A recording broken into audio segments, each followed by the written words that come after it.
Sir, ತೆರಿಗೆ ವಿಚಾರವನ್ನು ನೀವು ಎತ್ತಿದ್ರಿ. ಈಗ ಕೇಂದ್ರ ಸರ್ಕಾರ ನಿನ್ನೆ ಕೋರ್ಟಲ್ಲೂ ಕೂಡ 2 ವಾರ ಟೈಮ್ ತಗೊಂಡಿದೆ.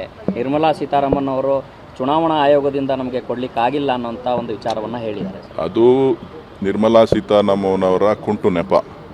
BJPಯವರು ಪ್ರತಿಯೊಂದು ಸಂದರ್ಭದಲ್ಲೂ ಕೂಡ ಬೇರೆ ಬೇರೆ ರೀತಿ ತಿರ್ಸ್ತಾರೆ ಅನ್ನೋದಕ್ಕೆ ಇದು ಕೂಡ ಸಾಕ್ಷಿ.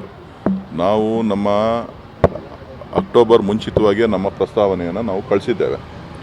ಆದರೆ ಇವತ್ತು ಕೋರ್ಟ್ಗೂ ಕೂಡ ಮರೆಮಾಚುವಂಥ ಕೆಲಸ ಮಾಡಿದ್ದಾರೆ.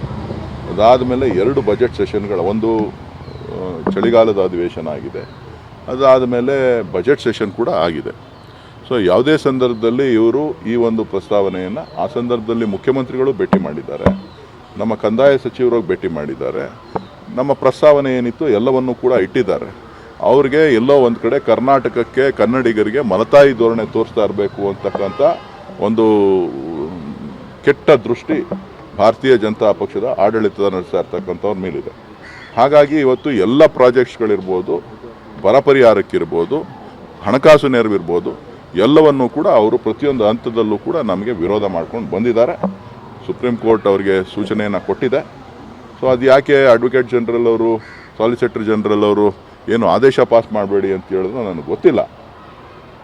ಬಹುಶಃ ಒಕ್ಕೂಟ ವ್ಯವಸ್ಥೆ ಇವತ್ತು ಹಾಳಾಗಲಿಕ್ಕೆ ಕೇಂದ್ರ ಸರ್ಕಾರದ ಮಲತಾಯಿ ಧೋರಣೆ ಮತ್ತು ತಾರತಮ್ಯಗಳು ಕಾರಣ ಅಂತಕ್ಕಂಥದ್ದನ್ನು ನಾನು ಹೇಳಲಿಕ್ಕೆ ಬಯಸ್ತೇನೆ. ಇದು ರಾಜಕಾರಣ ಅಲ್ಲ, ಇದು ಒಂದು ರಾಜ್ಯದ ಆರ್ಥಿಕ ಪರಿಸ್ಥಿತಿ, ಬರ ಪರಿಸ್ಥಿತಿ, ರಾಜ್ಯದ ಜನರ ಸಂಕಷ್ಟದ ಪರಿಸ್ಥಿತಿ. ಈ ಸಂಕಷ್ಟದ ವಿಚಾರವಾಗಿ ಚರ್ಚೆ ಮಾಡಬೇಕೆ ಹೊರತು ರಾಜಕಾರಣ ಇದರಲ್ಲಿಲ್ಲ. ರಾಜಕಾರಣ ಮಾಡ್ತಾ ಇರ್ತಕ್ಕಂಥವ್ರು ಭಾರತೀಯ ಜನತಾ ಪಕ್ಷ.